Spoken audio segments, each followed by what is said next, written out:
আজকে আর সেরকম কিছু রান্না করব না। এখানে ডাল করছি, চাল কুমড়ো দিয়ে বড় বড় করে ডুমো ডুমো করে কেটে দিয়ে ডাল করছি। আর আলু সিদ্ধ এখানে প্রেশার কুকারে বসিয়েছি, আলু সিদ্ধটা মাখবো আর ডাল এই রান্না হবে আজকে। আর কোনো রান্না নেই, কারণ সবজি ঘরে কিছু ছিল না, যেটা ছিল চাল কুমড়োটা ছিল ওটা দিয়ে ডাল রান্না করলাম আর আলু সিদ্ধ করে নেবো, ব্যাস এইটাই হবে রান্না, আর কিছু রান্না হবে না আজকে। নমস্কার প্রিয় দর্শক, আমার আরও একটি ব্লগে সকলকে স্বাগত জানাচ্ছি। কাল থেকে বৃষ্টি হচ্ছে, তো বাইরে তো কাপড় কিছু মেলতে পারছি না। বাইরে কাপড় মেলবো, যেটুক টাইমে রোদ দিচ্ছে, আবার কিছুক্ষণ পরে আবার বৃষ্টি শুরু হচ্ছে। এভাবে কি হয়, শুকনো কাপড়কে একটু একটু করে শুকোচ্ছে, ওগুলোও ভিজিয়ে দিচ্ছে। ওই জন্য আজকে সকাল থেকে আবার কাপড়গুলো বের করিনি। কি করেছি, রান্নাঘরের দরজার সামনেই তো রান্নাঘরের দরজার সামনে ওই জন্য মেলে দিয়েছি, কারণ ওখানে রান্নাঘরের গরমে একটু একটু করে হালকা হালকা শুকিয়ে যাবে। এগুলো হচ্ছে প্রতিদিনকার পরার কাপড়, মেয়েটার রয়েছে, আমার নাইটিগুলো আর কি। কারণ ঘরে যেহেতু থাকি, বেশিরভাগ টাইমে কি হয়, আমি নাইটিগুলোই বেশি ব্যবহার করি, শাড়ি টাড়িতে ওগুলো পরিই না। তো সকালবেলা আমি একদিকে ভাতটাও বসিয়ে দিয়েছি, আর এদিকে প্রেশার কুকারে আলু সিদ্ধ করব। তো ডালও করতে হবে। তো আমি হচ্ছে তাহলে ডাল আলু সিদ্ধটা প্রেশার কুকারে একটু একটু করে তাড়াতাড়ি করে নিই। এগুলো আগে করে নিলে তাহলে রান্নাটা আর কি তাড়াতাড়ি হবে। আর সেরকম কিছু রান্না আজকে নেই।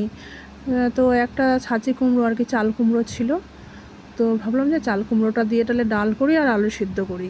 তো আলু সিদ্ধ করলে আবার হবে না, মেয়েটার জন্য আবার ইয়ে করতে হবে। আর কী হয়, অনেক সময় খেতে চায় না ওই ছাঁচি কুমড়ো দিয়ে ডাল করলে না, ডালটা খেতে চায় না। তো আমি ভাবলাম যে তাহলে এখান থেকে আলু সিদ্ধ করবো, এখান থেকে দুটো আলু, গোটা গোটা আলু সরিয়ে রাখবো, ওর জন্য এক প্যাকেট পারলে সয়াবিন রান্না করে দেবো।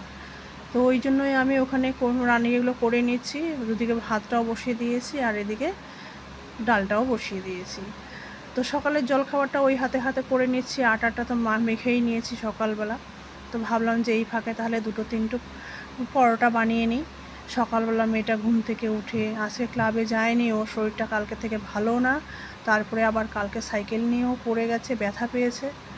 তো সেই মিলে শরীরের ওর ব্যথা যন্ত্রণায় আছে, আর এমনিতে জ্বর এসছে বলে ওকে আর ক্লাবে সকালে পাঠাইনি, ঘরেই আছে, ডাকিনি। আমি রেস্ট করুক। কাশিও হচ্ছে, খুব প্রচণ্ড পরিমাণে কাশি হচ্ছে, আর কাশির সিরাপ তো খেতে চায় না।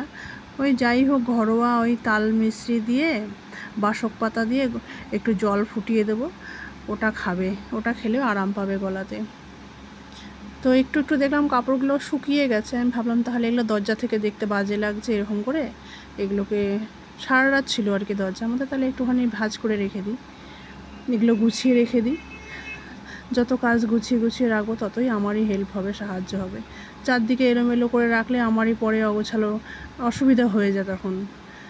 তো রান্না করে তো জল পড়ে, তারপরে আটা মাখলে ওখানে আটাও পড়ে যায়। অল্প একটু ছোট ঘরের মধ্যে কাজ করতে আর কি নোংরা হয়ে যায়। তো আমি ওই লাঠিটা দিয়ে এমনি মুছে নিই, বারবার করে মুছি আমি। যতবার নোংরা হয় না, আমি ততবার কী করি, মুছে দিই। তো আটা মেখেছিলাম সকালবেলা পরোটা করার জন্য, ওখানে আটা পড়ে গেছিলো বলে মুছে দিলাম। তো পিহুনাকে আমি ওই যে খেতেও দিয়েছি, আর ওই যে দেখো ওর হাতে ছিলে গেছে, কালকে সাইকেল নিয়ে পড়ে গেছে, বোরোলিনটা গরম করে ওর মধ্যে লাগিয়ে দিয়েছি। তাই আমি বললাম তুই তাহলে খেয়ে নে। ও খেয়ে নিচ্ছে, আমিও একটুখানি জল খাবার ওর থালার মধ্যে একটু আলু ভাজা, একটুখানি পরোটা খেয়ে নেব।